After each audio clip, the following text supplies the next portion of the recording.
Dito na naman tayo sa ating mga iba't ibang klase ng ating mga canned goods.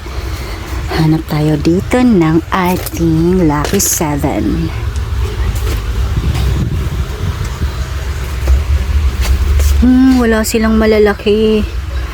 Puro maliliit. Hinahin muna natin yung sardinas na Youngstown. Ito naman yung red. Ating San Marino corn tuna na yellow and red. Century tuna. Dito naman tayo sa 555 tuna. Lahat ng flavor. Pwede lang nitong hot and spicy. Pati yung ating Bicol Express, hindi mabenta yan. Yung mabenta lang, yung laging hinahanap lang yung bibilhin natin. Caldereta. Afritada.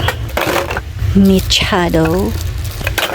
So, ayan, wala silang Lucky 7.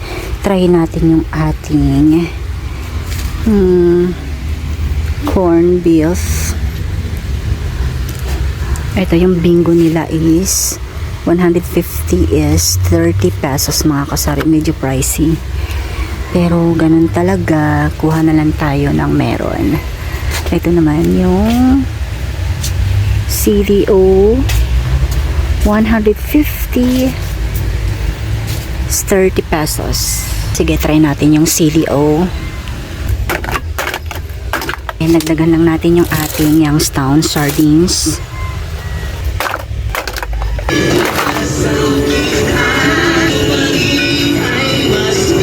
So, dito tayo sa jelly juice. Kuha tayo ng 5 karton. 2 3 4 5. So, jelly juice. Magkano yung jelly juice nyo? 5 box lang. So, yan lang po lahat yung ating na pang grocery. So, ayan. Okay na po tayo.